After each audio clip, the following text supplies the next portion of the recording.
எருசலேமை அவர் ஸ்திரப்படுத்தி அதை அவர் புகழ்ச்சியாக்கும் வரைக்கும் அவரை அமர்ந்திருக்க விடாதிருங்கள். அப்படின்னா ஒரு காரியம் நிறைவேறுகிற வரைக்கும், ஒரு காரியத்தை ஆண்டவர் செய்கிற வரைக்கும் ஆண்டவரை விடாதீங்க. இரக்கம் செய்யும் வரை உண்மையே அப்படின்ற ஒரு தலைப்பில் தான் இந்த கூட்டத்தை நம்ம ஆரம்பிச்சிருக்கிறோம்.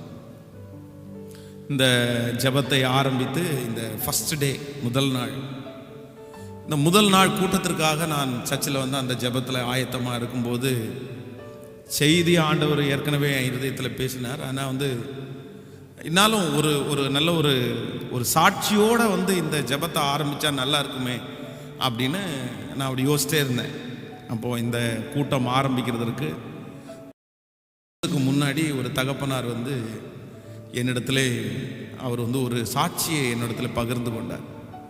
ரொம்ப ஆச்சரியமாக இருந்துச்சு. அப்படின்னா அவங்க வந்து ஒரு அந்நிய மார்க்கத்திலிருந்து, அப்படின்னா விக்கிரக ஆராதனையிலிருந்து ரட்சிக்கப்பட்டவர்கள்.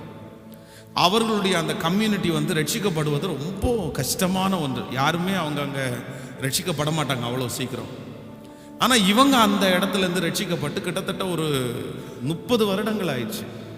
இவர்களாக அந்த ரட்சிக்கப்பட்டதுனால அந்த குடும்பத்தில் இருக்கிறவங்க சொந்தக்காரங்க எல்லாம் ஒதுக்கி வச்சதுனால அவங்க அந்த ஊரில் இருந்து கிளம்பி கோயம்புத்தூரில் வந்து செட்டில் ஆகி கிட்டத்தட்ட 30 ஆண்டுகளாக வந்து ஒரு திருச்சபையில் அவர்கள் வந்து கணவன் மனைவி 2 பேரும் சேர்ந்து நிறைய வேலை செய்வாங்க. அப்படின்னா சனிக்கிழமை ஞாயிற்றுக்கிழமையை வந்து அவங்கள வேறு எங்கேயும் பார்க்க முடியாது, திருச்சபையில் தான் பார்க்க முடியும். அவங்க வந்து கூட்டுறது, பாய் போடுறது, இந்த மாதிரி எல்லாத்துலேயுமே அந்த ஐயா என்ன பண்ணியா அந்த சர்ச்சுக்கு வர்ற அந்த கார் வண்டிகள் எல்லாம் வந்து கரெக்டான இடத்துல நிறுத்தி அந்த மாதிரி பண்ணுற ஒரு மனுஷன். ஆனால் திடீரென்று என்னமோ தெரில, ஒரு நாள் அந்த நபர் அந்த ஐயா வேலை செஞ்சுட்டு இருக்கும்போது ஒருத்தர் வந்து அவரோட வாக்குவாதம் ஏதோ பண்ண வந்தார். இவரும் கொஞ்சம் கோவப்பட்டு ஒரு வாக்குவாதம் பண்ணார். இதை குறித்து பாஸ்டருக்கு ஒரு நியூஸ் போகுது. பாஸ்டர் எதையுமே அதை பெருசாக அவர் எடுத்துக்கல. அவரை பிஸியாக இருக்கிறனால அவர் அப்படியே விட்டுட்டார். உடனே இவங்களுக்கு ஒரு மனக்கசப்பு வந்துருச்சு. இவங்க அப்புறம் வந்து சரி நம்ம இத்தனை வருஷமாக இப்படி செய்கிறோமே, ஆனால் கூட ஒன்றுமே நம்மளை குறித்து பேசுகிறே அப்படின்னு வர்றாங்க. ஆனாலும் வந்து இவங்க வராததை நினச்சி கூட அவங்களும் ஒன்றும் ஃபீல் பண்ணாததுனால சரி நம்ம என்ன பண்ணுறது, இனி நம்ம அவ்வளோதான், சரி இத்தனை ஆண்டுகள் வந்து இப்படி நம்ம இந்த இடத்துல உழைச்சிருக்கிறோம், ஆனால் ஒரு மரியாதை கூட நமக்கு இல்லையே அப்படின்னெல்லாம் அவருடைய மனசில் நிறைய தாட்டு ஓடிட்டே இருந்திருக்குது. அப்போ வந்து அவர்கள் ஒரு 2 ஆண்டுகளுக்கு முன்பாக ஒரு இடத்துல போய் ஒரு வீட்டை பார்த்து அந்த வீடு எவ்வளோ ரூபாய் அப்படின்னு கேட்கும்போது அவர்கள் சொல்லியிருக்காங்க அந்த வீடு வந்து கிட்டத்தட்ட 30 lakhs 30 லட்சம் ரூபாய் கேட்டிருக்காங்க. இவருடைய நண்பர் ஒருத்தர் சொல்லியிருக்காரு அந்த வீடு விற்பனைக்கு தான், ஆனால் 30 லட்சம் ரூபாய் அந்த வீடு அப்படின்னு. உடனே 2 வருஷத்துக்கு முன்னாடி 30 லட்சம் ரூபாயா ஐயா, எங்களெல்லாம் அது பண்ண முடியாது, நாங்கள் அதை வாங்கலை அப்படின்னு திரும்பி வந்தாங்க. ஆனால் இந்த சூழ்நிலையெல்லாம் நடக்கும்போது அவருடைய மனசில் ஆண்டவரே இத்தனை ஆண்டுகளும் இப்போ நாங்கள் ஒன்றும் உங்கள்கிட்ட எதிர்பார்க்கல, ஆனால் இத்தனை ஆண்டுகளும் உமக்கு நாங்கள் வந்து சேவை செய்ததை, ஊழியம் செய்ததை மனுஷங்க எல்லாம் மறந்துட்டாங்களா, இவங்கெல்லாம் மறந்துட்டாங்க ஆண்டவரே, ஆனால் நீங்கள் மறக்க மாட்டீங்கன்னு எங்களுக்கு தெரியும், அதனால் நாங்கள் ஒன்றும் எதிர்பார்க்கல, உங்களுக்கு நன்றி நன்றி அப்படின்னு ஆராதிச்சுட்டே இருந்திருக்கிறாங்க. திடீரென்று 2 ஆண்டுகள் தாண்டி கூட வேலை செய்கிற ஒருத்தர் வந்து இந்த மாதிரி நீங்கள் ஏற்கனவே பார்த்த வீடு தான் நினைக்கிறேன், அந்த வீடு திரும்பவும் சேலுக்கு போட்டிருக்காங்க, போய் நீங்கள் வேணால் விசாரிச்சு பாருங்க அப்படின்னு சொன்னால் அதனுடைய ஸ்டேட் ஓனரே அந்த வீட்டில் இருந்திருக்கிறாரு. உடனே இவங்க நேரடியாக போய் பார்த்தாங்க. அந்த ஓனர் உடனே சொன்னாங்களாம்மா, இந்த வீட்டை நான் வந்து ஒரு கிறிஸ்டியன், ஒரு ஆண்டவருடைய பிள்ளைக்கு தான் கொடுக்கணும்னு நான் வச்சுருந்தேன், பட் நீங்கள் வந்திருக்கிறீங்க, நீங்கள் என்ன காசு கொடுப்பீங்கன்னு கேட்டிருக்காரு. உடனே அவர் சொல்லியிருக்காரு நீங்கள் என்ன கேட்குறீங்க அப்படின்னு. அதான் ஃபஸ்ட்டு ஏற்கனவே பேசணும்ல அப்படின்னு. அப்போ இவர் வந்து அதை வந்து ஒரு 22 லட்சத்துக்குள்ளே அதை பேசி 30 லட்சத்திற்கு பேசப்பட்ட அந்த வீடு இன்றைக்கு வந்து அவங்களுக்கு 21,50,000 ரூபாவுக்கு அந்த வீடு கிடைக்கப்பட்டு இன்னும் ஒரு 2 நாளைக்குள்ளே நான் அதை கரையம் பண்ணுறேன் பாஸ்டர், அதுக்காக ஜெபம் பண்ணுங்க அப்படின்னு சொன்னார். அப்போது இந்த சாட்சி என்னுடைய காதில் கேட்கப்படும் போது நான் என்ன நம்புகிறேன் அப்படின்னா, அவங்க கூட்டுனது, அவங்க பெருக்குனது, அவங்க பாய் போட்டது, அவங்க வண்டி கழுவுனது, அவங்க வெயிலில் நின்னது, இது எல்லாத்தையும் ஒருவேளை மனுஷங்கள் வந்து ஒரே நிமிஷத்தில் மறந்துருக்கலாம். அவங்க அதை அத்தனை வருஷம் கண்டினியூவாக செஞ்சாரு, இத்தனை வருஷம் பண்ணியிருக்கிறாரு அப்படின்னு.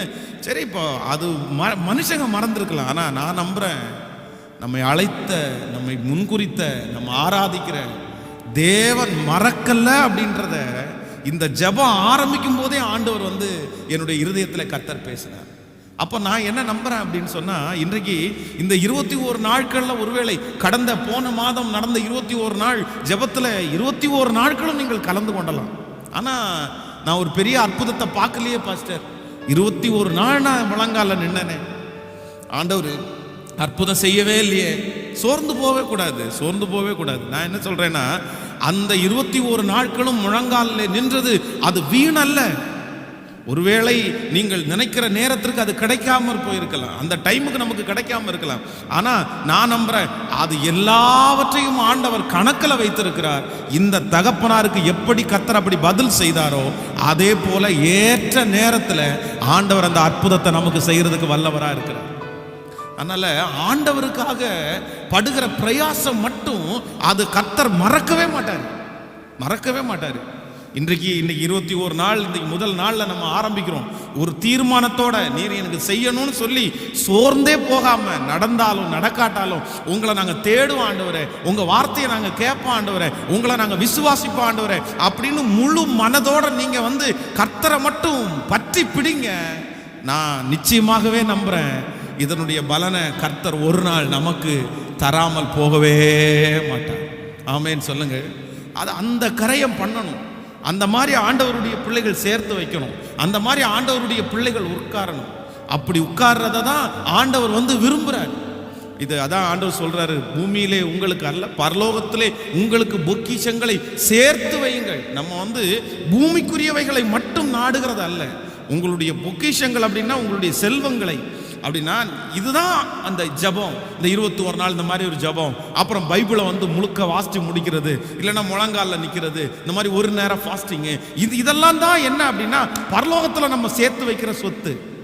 இதெல்லாம் வந்து ஒரு பெரிய இன்வெஸ்ட்மெண்ட்னு வச்சுங்களேன். அதற்கு ஆண்டவர் பெருசாக நமக்கு பதில் தருவார், மறக்கவே மாட்டார்.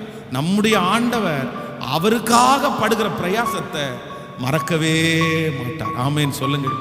அதனால இன்னைக்கு நம்ம ஆரம்பிக்கிறோம்ல, இந்த 21 நாள் திரும்ப ஆரம்பிக்கிறோம்ல, எத்தனை பேர் அப்படி இருக்கீங்களோ, இந்த 21 நாள் நான் விட மாட்டேன் ஆண்டவரே, நான் சேர்த்து வச்சுட்டே இருப்பேன் ஆண்டவரே, என் ஜெபம் சேர்க்கப்படும், என்னுடைய உபவாசம் சேர்க்கப்படும், என்னுடைய வார்த்தைகள், என்னுடைய ஆராதனைகள் சேர்க்கப்படும், என்னுடைய விசுவாசம் சேர்க்கப்படும் அப்படின்னு சேர்த்து வச்சுட்டே இருங்க.